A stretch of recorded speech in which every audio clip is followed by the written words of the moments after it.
Okay, this is Sandy Hartnett and Kathy Lundeen. That's the Buzzkillers from Pepperell, Massachusetts. We're over in the town of Groton, which is next to Pepperell. We came to interview Jonathon Greeno. He is the principal assessor for the town of Groton. The town of Groton is a fairly comparable town to Pepperell, would you say? Yeah, I mean, most of the towns around here are smaller towns. Okay, Yeah. okay. And a principal assessor is a job that's generic to all towns in Yeah, we all no? perform the same function, yeah. And your authority comes from the state? Yeah, we work directly, well, you know, my boss is the town manager, just the way we have a charter, so we're set up a little differently. So I report directly to the town manager, but we have a 3-member board of assessors, and we also report a dotted line to the Department of Revenue, which is the Bureau of Local Assessment for assessors. Okay, all right. We have to follow their rules. Okay. And what does an assessor do? What is your main job? Main job is to, two main functions is to value the town. And that's really the main function. And then secondary, we handle abatements and stuff like that for excise tax, for real estate, commercial, businesses, industrial. Okay. If someone is disputing their value, they come to us to dispute it. Okay.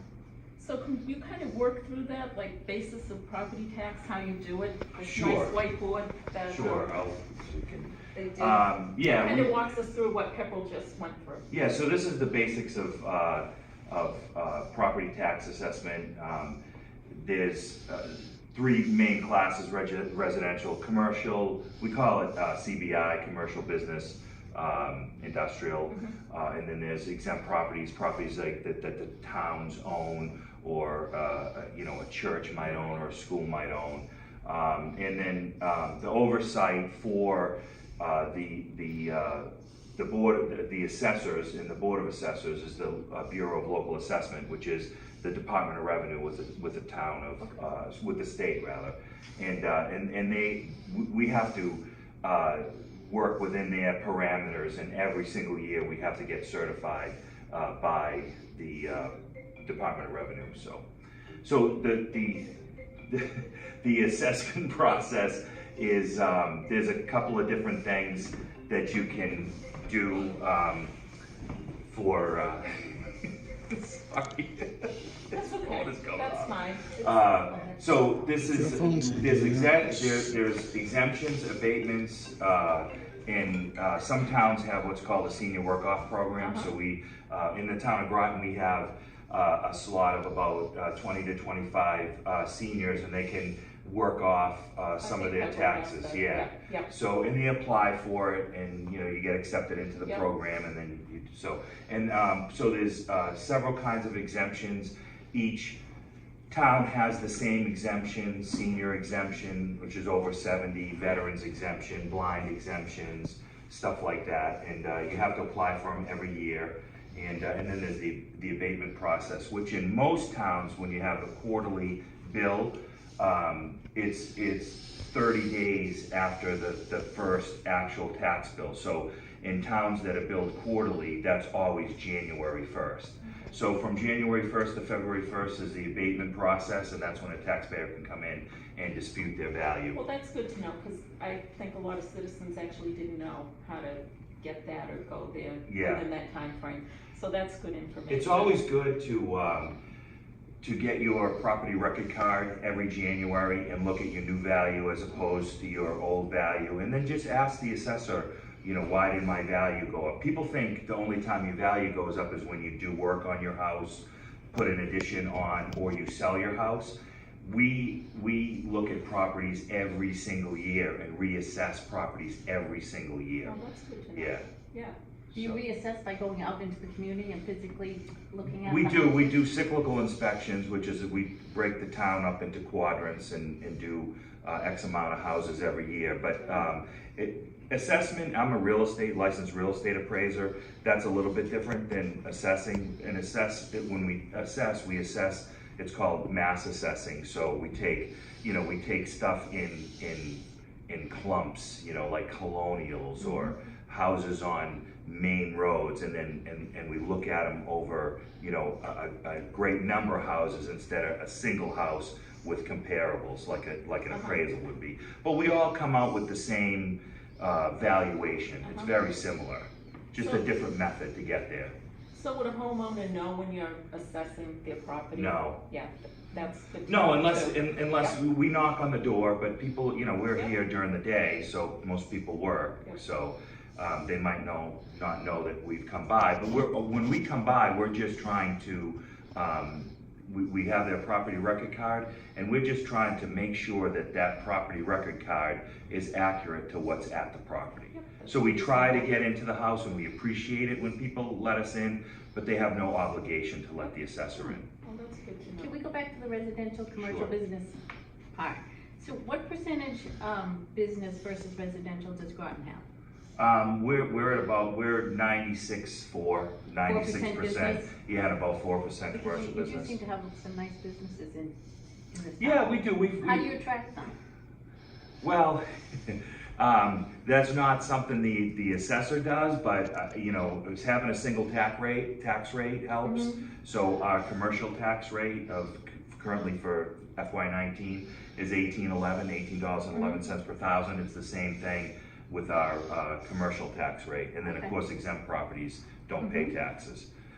So that's one way, but you know what? There's a lot of businesses in Air, and Air has a split tax rate, and so it's just how, you know, really friendly your town is for, you know, to businesses, you know. So we have the new inn in town, and yeah, and they were really receptive of, you know, coming back in, building the building back up and building a restaurant. And Do you give tax incentives? There have been, they usually call them TIFs, but I think the last one might be the place in West Groton, what is it?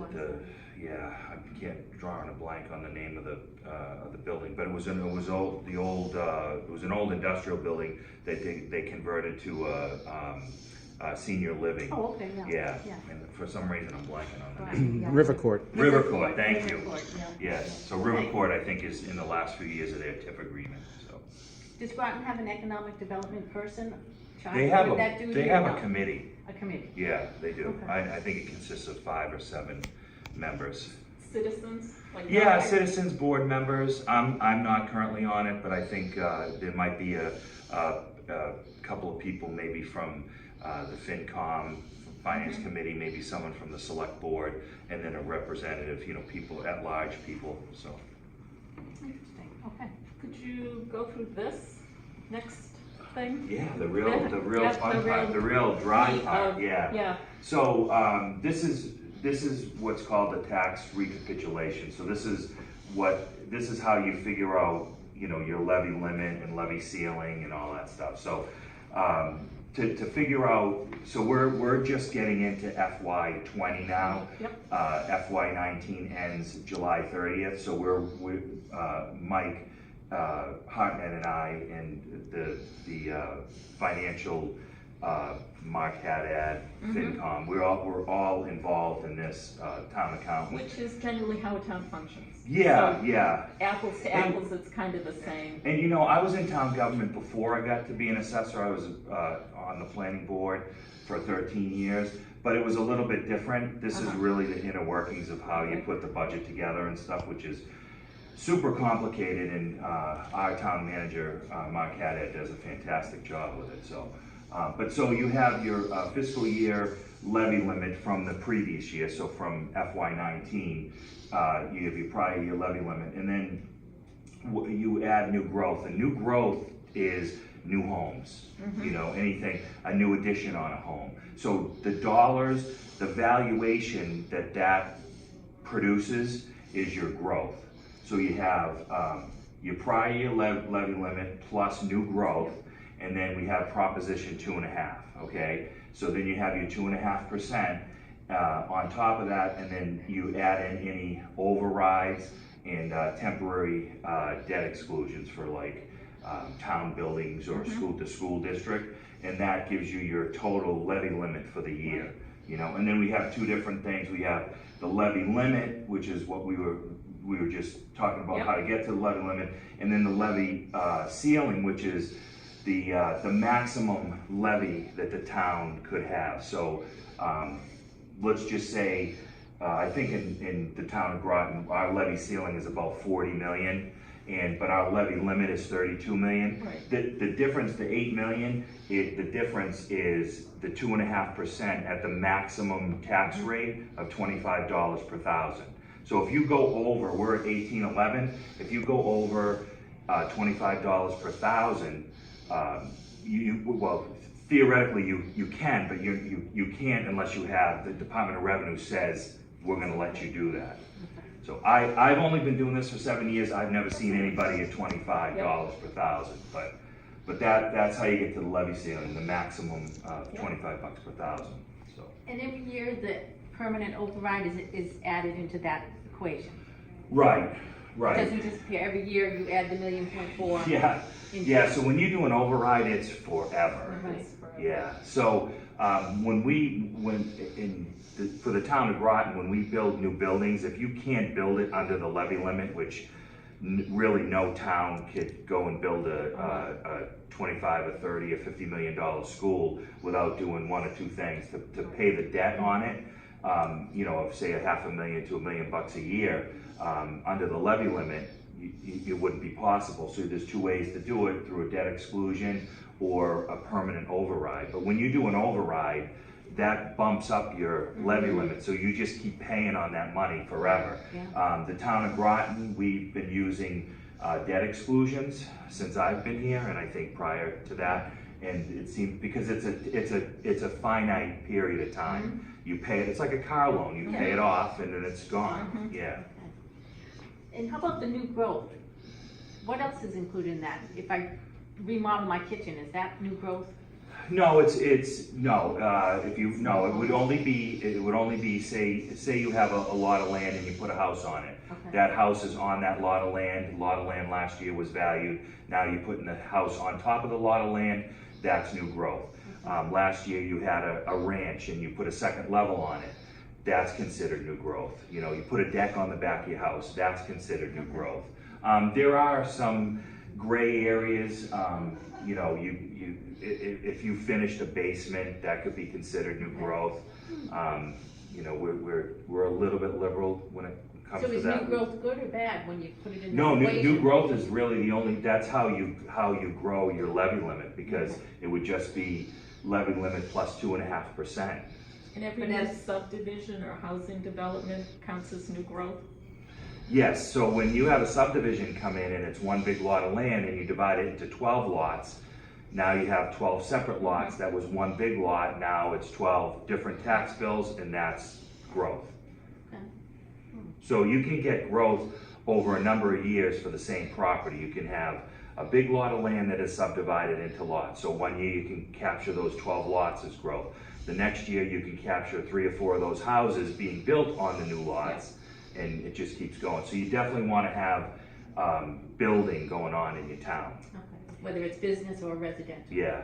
Okay. And most of our towns here, it's mostly residential growth. We did have a spike in commercial growth last year because of the Inn and the Four Corners development. So we had a pretty good year, maybe $5 or $6 million in growth last year. I think we were at 29 million in growth. So about six in commercial, and then 23 in residential. So do you have like a hotel tax, a restaurant tax? Is there any money coming in from that? What is it, 4%? Yeah, we several years back, the town implemented a what do we do? I think this year is the first year of the hotel tax. And I think we've been doing the meals tax for 2 or 3 years. Is that correct, Mike?